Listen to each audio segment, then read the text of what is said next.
ขอเฮียนคณะประธานกองประชุมสภาแห่งชาติที่นับถือประธานสมาชิกสภาแห่งชาติท่านยิ่งท่านชายแทกแพงทั้งหลายมื้อนี้ในโอกาสวันรัฐสภาโลกก็คือวันสร้างตั้งสหพันธ์รัฐสภาสากล IPU ครบรอบ136 ปีคือวันที่30 มิถุนายน 1889 ถึงวันที่ 30 มิถุนายน 2025ในนามประธานสภาแห่งชาติแห่งสาธารณรัฐประชาชนไทยลาวในนามส่วนตัวข้าพเจ้ารู้สึกเป็นเกียรติและเป็นที่ชมชื่นเป็นอย่างยิ่งที่ได้มีโอกาสแสดงความชมเชยต่อวันที่มีความหมายความสำคัญระดับโลกในครั้งนี้สหพันธ์รัฐสภาสากลเป็นองค์การจัดตั้งรัฐสภาโลกที่มีสมาชิกทั้งหมด181ประเทศมีสมาชิกรัฐสภาทั่วโลก 46,000 คนในนั้นสมาชิกรัฐสภาเพศหญิงกวมเอา 27.2% และมีองค์การจัดตั้งสากลหลายกว่า10องค์การที่เป็นภาคีสหพันธ์รัฐสภาโลกสหพันธ์รัฐสภาสากลมีจุดประสงค์เพื่อเฮ็ดเวียกงานร่วมกับรัฐสภาและบรรดาประเทศสมาชิกรัฐสภาเพื่อตอบสนองความต้องการและความมุ่งมั่นปรารถนาของประชาชนและเป็นวิธีที่ส่งเสริมสันติภาพประชาธิปไตยสิทธิมนุษย์และความเสมอภาคหญิงชายและสร้างความเข้มแข็งให้แก่ชาวหนุ่มการแก้ไขปัญหาการเปลี่ยนแปลงนิฟากาศและการพัฒนาแบบยืนยงในกองประชุมรัฐสภาสากลครั้งที่129กองประชุมสมัชชาใหญ่สหประชาชาติในปี 2018 ได้มีการทำห้องอมติโดยได้กำหนดเอาวันที่ 30 มิถุนายนของทุกๆปี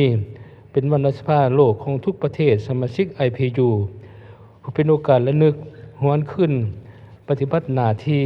ในฐานะเป็นองค์การตัวแทนแห่งสิทธิและผลประโยชน์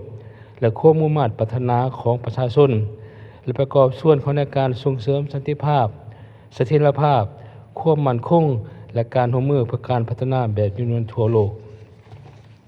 มาตรฐานเทียบถือหลักแพงนับแต่สาธารณรัฐประชาธิปไตยประชาชนลาวได้เข้าเป็นสมาชิกสหพันธ์รัฐสภาสากลในวันที่ 4 เมษายน 1990สภาแห่งชาติลาวได้ตั้งหน้าเข้าร่วมเคลื่อนไหวอย่างห้าวหันในกองประชุมใหญ่และก็ประชุมรัฐต่างๆของสหพันธ์รัฐสภาสากลซึ่งเป็นการเผยแผ่นโยบายและการพัฒนาเศรษฐกิจสังคมของสาธารณรัฐประชาธิปไตยประชาชนลาวโดยวิธีรัฐสภาระดับโลกเข้าร่วมค้นคว้าปรึกษาหารือและแสดงทัศนะที่สร้างสรรค์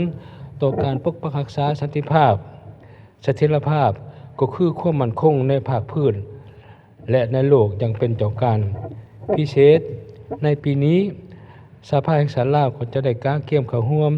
กองประชุมประธานรัฐสภาโลกครั้งที่ 6และกองประชุมสุดยอดประธานรัฐสภาเพศหญิงโลกครั้งที่ 15ซึ่งจะจัดขึ้นในท้ายเดือนกรกฎาคม 2025ที่นครเจนีวาประเทศสวิตเซอร์แลนด์ซึ่งจะเป็นโอกาสปรึกษาหารือและแลกเปลี่ยนความคิดความเห็นร่วมกับผู้นำขั้นสูงของรัฐสภาที่มาจากทุกภาคพื้นในทั่วโลกบรรดาท่านที่หักแพงทั้งหลายข้าพเจ้าที่ราคาสูงต่อคำขวัญของวันรัฐสภาโลกในปีนี้ที่บรรลุความเสมอภาคหญิงชายการจัดตั้งปฏิบัติเทอละก้าวซึ่งมีความหมายสำคัญหลายในการยกสูงบทบาทของเพศหญิงในการมีส่วนร่วมอย่างเต็มส่วนมีประสิทธิผลและรับโอกาสเท่าเทียมกันสำหรับการเป็นการนำในทุกระดับทุกหน้าเวียกและทุกตำแหน่งในการตกลงปัญหาสำคัญพื้นฐานทางด้านการเมืองเศรษฐกิจและชีวิตเป็นอยู่ทางสังคมสาธารณรัฐประชาธิปไตยประชาชนลาวและความสำคัญต่อความเสมอภาคหญิงชายโดยความเสื่อมสารเป้าหมายการพัฒนาแบบยืนยงโดยเฉพาะเป็นเป้าหมายที่ 5บรรลุความเสมอภาคระหว่างหญิงชายสร้างความแข็งให้แก่แม่หญิงและเด็กหญิงทุกคนเข้าในการแผนพัฒนาเศรษฐกิจสังคมแห่งชาติ5 ปีแต่ละระยะพร้อมทั้งเอาใจใส่จัดตั้งปฏิบัติแผนดำเนินงานแห่งชาติเพื่อความเสมอภาค หญิงชาย 2021-2025 โดยมีจุดประสงค์ประกันสิทธิและพันธะสิทธิสมรรถภาพหญิงและชายรวมทั้งยุติทุกรูปแบบการจำแนกต่อเพศหญิงในทุกขงเขตเวียกงานรับประกันให้แก่แม่หญิงเข้าร่วมอย่างเต็มส่วนในการเคลื่อนไหวการด้านการเมืองเศรษฐกิจวัฒนธรรมสังคมและครอบครัวอิงตามผลการเลือกตั้งสมาชิกสภาแห่งชาติส่วนที่9และสภาประชาชนขันแขวง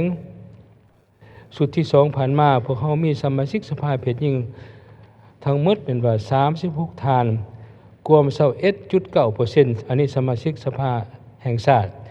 และสมาชิกสภาประชาชนขันแขวงทุกประเทศที่เป็นเพศหญิง150ท่านเท่ากับ 30.48% โดยถูกจัดอยู่ในอันดับ111ของโลกและเป็นอันดับที่4ของอาเซียนซึ่งในการเลือกตั้งที่จะมาถึงนี้พวกเราหวังอย่างยิ่งว่าจะมีสสเพศหญิงและสสคหญิงเพิ่มหลายขึ้นกว่าเก่าเพื่อแสดงให้เห็นถึงบทบาทสำคัญในการประกอบส่วน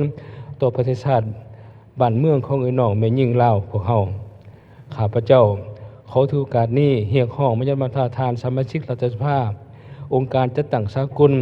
องค์การจัดตั้งทางสังคมและทุกภาคส่วนจงสืบต่อร่วมมือกันเป็นเจ้าการส่งเสริมบทบาทหญิงชาย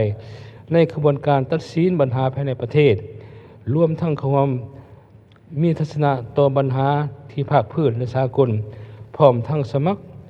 บสนุนด้านวิชาการและงบประมาณเข้าในการสร้างความเข้มแข็งให้แก่เพศหญิงในทุกด้านให้มีความเข้มแข็งมีการประกอบส่วนที่หลายขึ้นสู่ส่วนให้จำนวนมีหญิงที่เป็นสมาชิกสภาแห่งชาติเพศหญิงในสุดที่10บรรลุ 30% ของจำนวนสมาชิกสภาแห่งชาติทั้งหมดสุดท้ายนี้ข้าพเจ้าอวยพรประทานสมาชิกสภาแห่งชาติท่านหญิงท่านชายทุกๆคนจงมีสุขภาพเข้มแข็งแข็งแรงมีความสุขในชีวิตส่วนตัวประสบแต่ความสำเร็จในหน้าที่การงานอันมีเกียรติสง่าของบรรดาทานพร้อมกันยกสูงบทบาทของสภาแห่งชาติในการกำหนดชะตากรรมของชาติและกำหนดชะตากรรมและของโลกให้มีความมั่นคงทางด้านสันติภาพและความชีวิไลขึ้นในอนาคตขอขอบใจ